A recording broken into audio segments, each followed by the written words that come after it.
Hello everybody, I'm Shareen. I was born in Pakistan and we came to this country in 1971. It's about 4 or 5 years old and we lived in Newham. So all my life I grew up in Newham. I got married at 16, went back to Pakistan and stayed in Karachi for 1 year. I got married at 16. It was arranged marriage because my mother wanted me to marry her brother's son to call him over to London. So back in those days, girls used to go to Pakistan and they used to get married and bring their husbands over. It's usually because the family in London wanted one of their family son to come over to the UK. So it was a way of getting their daughters married in Pakistan. And my marriage was arranged when I was 3 years old. So I had my first son at 17, second son at 19. And we had 20 years of marriage and then the marriage broke down. So due to not getting on with each other, domestic violence and all sorts of family issues.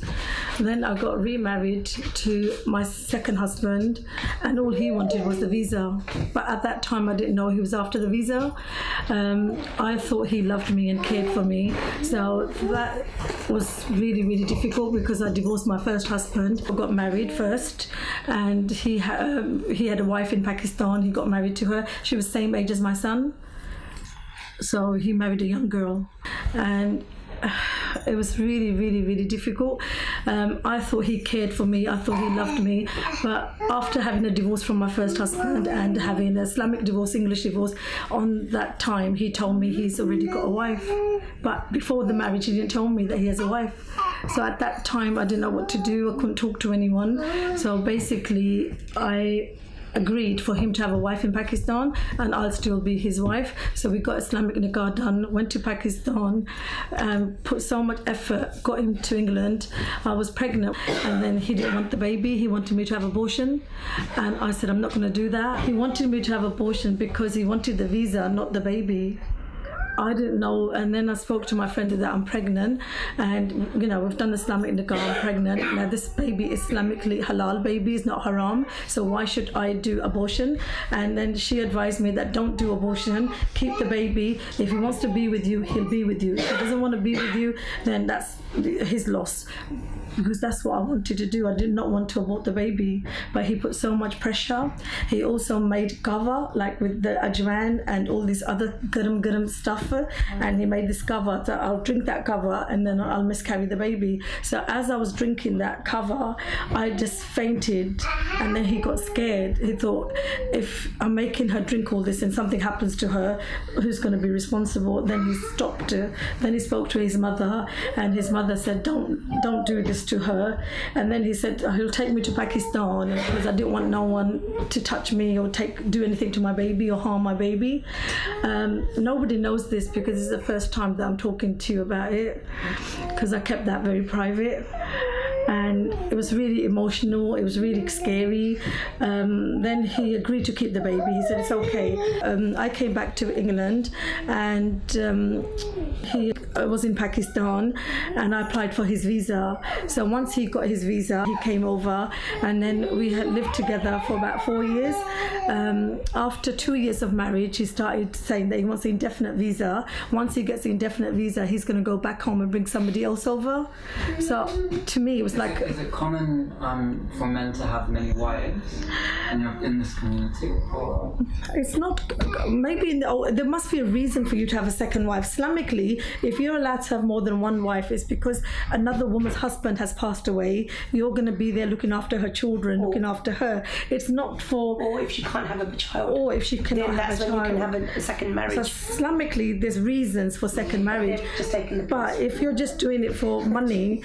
Vicky said to me he wants to get a second wife over here. In our community, Azad Kashmir, Mirpur, Pakistan, usually it's the boys that get the inheritance. It's not the girls that get the inheritance, because they said the girls are married off to the next family and they're not entitled to the inheritance. It always goes to the boys. But what happens here? Is that the same here then? Here it's the same. Usually it's the same. It always goes to the boys. My mother passed away in 2018, and when she passed away, she made a will with my father previous to her death that when she passes away, the house is going to go to her 3 sons, and the daughters will get £1,000 each, and that was her wish. And when during her lifetime, she said to me that I have paid for your weddings. I've given you what I can. This house belongs to my 3 boys. It does not belong to the girls. So when my mother passed away, I signed the paper and gave the house to my brother, and therefore he sold the house and shared the house between the 3 brothers, and they paid us £1,500 each.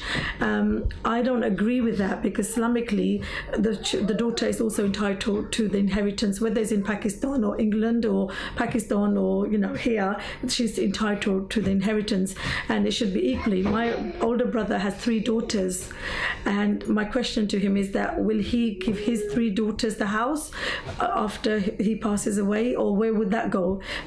I don't know. With your own children, because you have boys and girls.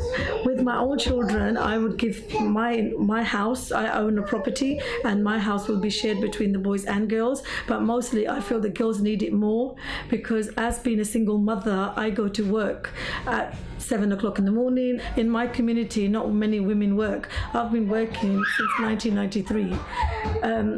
All my life I've been working for the NHS. I've never taken money from the government. I've never signed on, and I do 2 jobs. I go to morning for NHS. In the evening I work for chair-based exercise and stuff. All my life I've been working, and I feel it's very unfair if I pass away, my sons take the house and they don't give nothing to my daughters when they've not helped me. And when my brothers have not helped me, of course. Things are also changing. So I would like to make a will and leave something for my daughters. So at least Equal or equal, because the thing is that the way I feel is that the men, even the daughters are married, they cannot depend on their husbands. If the girls have a roof over their head, at least they'll have some kind of security. So that's very, very important for me, for my daughters to have some kind of security, that they don't need to depend on a man, on a husband, on brothers.